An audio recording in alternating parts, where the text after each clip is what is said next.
Good morning, ladies and gentlemen. We are 1 week into our investigation into the disappearance of Haleigh Ann Marie Cummings. What we did last night, we utilized a source of federal, state, and local officers to conduct an area canvass, a neighborhood canvass of Haleigh's neighborhood and the adjacent neighborhoods. We were able to come up with several good leads that we are following up on today. Those leads, like I said, were as a result of doing the neighborhood canvass last night, and we will be following those leads up today. At this time, we cannot discuss the nature of those leads, but like I said, we did discover those leads or develop those leads, and we will be doing a follow-up on those as well. What we also did last night, we conducted a checkpoint of the area, and that was just a part of a protocol that we have developed internally by attending CART training, the Child Abduction Response Team training, and we utilized that last night.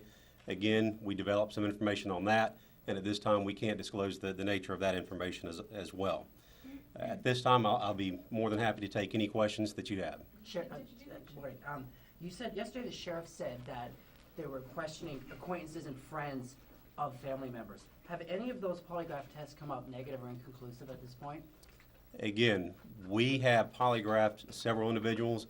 At this time, we are not disclosing the nature of those results. Can you talk more about these checkpoints of areas? What do you mean you have these checkpoints? Describe that. Tell us more about that. It's a protocol that we developed in-house. Like I said, most of our detectives, most of our administrators had attended training, child abduction response training through Fox Valley Technical Institute. They, in conjunction with the Department of Justice, put on this training, and it's just something that we have developed internally as a source or an avenue to gain insight or information as to people we may have missed, people that we may not have questioned prior to the checkpoint, just another tool that we utilize to try to get additional information. How many law enforcement officers? Any description of why those leads from her very neighborhood didn't come out earlier on in the investigation? And did Misty Crossland have access to a vehicle the night that Haleigh disappeared? Well, it's very possible that when we do the secondary neighborhood canvass that we did last night, the checkpoint, it's possible that those were people that we missed initially, because at the time we did the first canvass or the first knock and talk, they weren't in the area, they weren't there. So that's new people, new information that we're able to follow up on. And Misty Crossland, did she have a car the night that Haleigh disappeared? At this point, we're not commenting on that. Captain, is there anyone that's currently in the jail that may be considered a person of interest or a suspect in this case?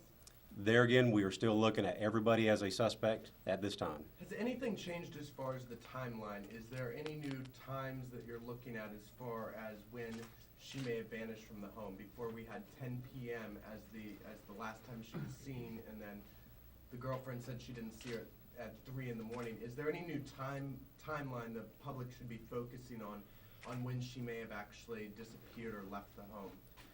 We're still working on the timeline. There again, we're not going to divulge that information at this time. The investigation, we feel pretty confident as to the general timeline when the girlfriend last saw Haleigh until the time to where she reported that on the 911 call. That's the timeline that we're focusing on. But there again, as far as the timeline prior to and afterwards, we're not releasing that. Can you give us a rough estimate of how many of these tips that are coming in are leading you guys out of state? At this time, we're not going to be able to comment on that. We are receiving tips both in-house or in-state and out-of-state, and we are following up on all of those leads. I'll take two more questions. How many law enforcement officers do you expect to deploy today on the ground, and are there any volunteers being used at all today? I don't have a number as far as people that we're utilizing today.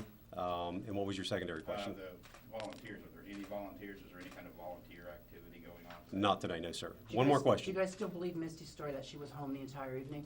Again, we're not going to comment on that. That's sensitive information in relation to the investigation. The press conference, again, the press conference that we are going to do today will be at 4 p.m., same location here in the EOC. All right? Thank you. Thank you.